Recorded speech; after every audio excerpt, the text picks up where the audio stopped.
The philosopher that came up with the idea is Philip Halley, and he's Hallie.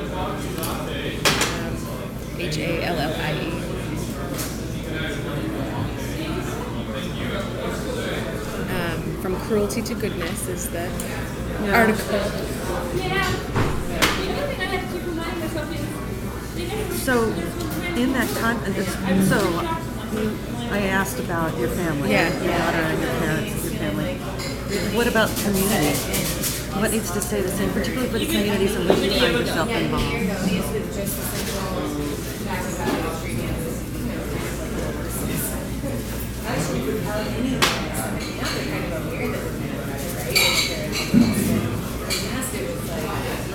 I hope that they don't get, and I've never seen a wave of this happening too much in the future, or in the past. I've never seen a wave of it happening in the past, that their thoughts and motivations get overtaken by greed. I hope that never comes. And there'll be a lot of opportunities with the new administration, and I hope that they don't adopt the tactics and the hierarchy of the dominant culture in order to get what they need.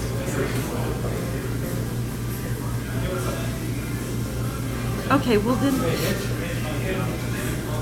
the things that you've mentioned that you want to have stay the same and your notions have changed, how will you recognize? What will be the signs? What will you see that indicate to you that change is occurring?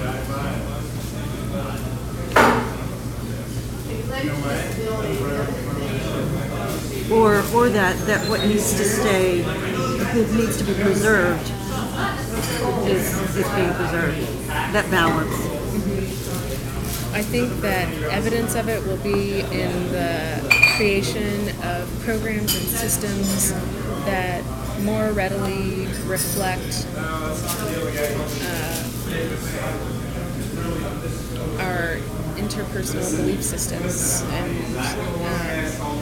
if we say diversity is important, we see evidence of it. We start seeing evidence of it through systems and policies and how we conduct things. For example, we start seeing it everywhere and not just in its own box. And what will that look like? I think on a governmental level, it'll look like budget allocations and in a more equitable manner. It'll look like diversity initiatives, reflecting the need for making healthcare and access to education equitable across social stratas.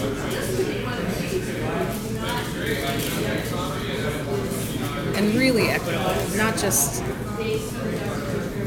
So say more about that. I mean, what does really equitable look like to you? I mean, that's how I really want to. Even practical illustrations from what you've seen in the last month or 6 months or year or something.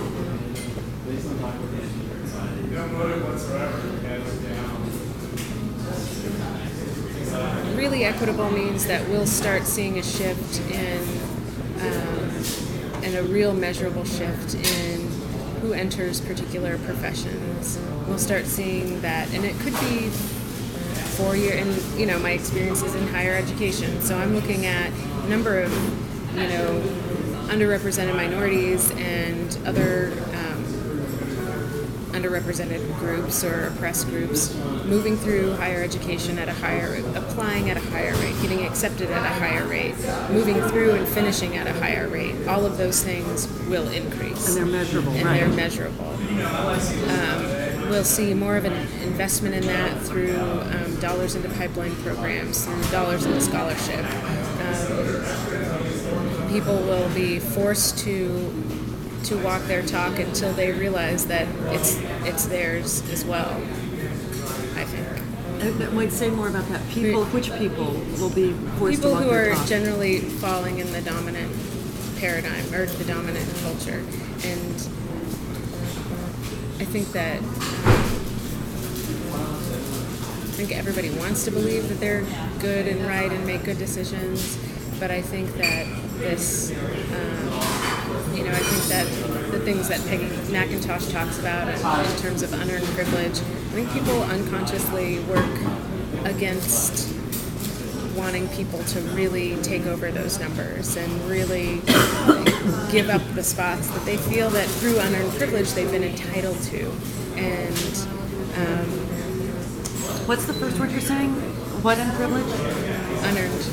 Unearned. Oh, okay. Thank you.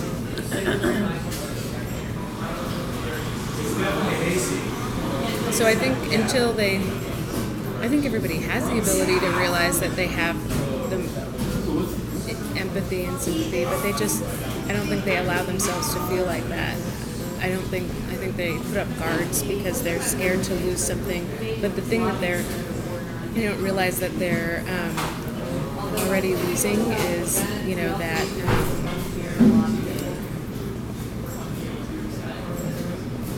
when they give up choice to a dominant model where there's a hierarchy where some people are just worth less than others, they give up their own personal moral integrity. They give up their ability to this is weird because you've heard all this before, but That's okay. Right. but they give up their ability to make free choice, and I believe that there is a creator and a God, and that when they reach their time that's over on this earth, they're going to have to answer for their behavior and their way of doing things, and that's what I think. And even though I think I sometimes make poor decisions, and I sometimes knowingly or unknowingly have not defended people who are different than myself and not come to their aid, I think I've done the best I could to always incorporate that into the way that I do things. And I hope for people like that they will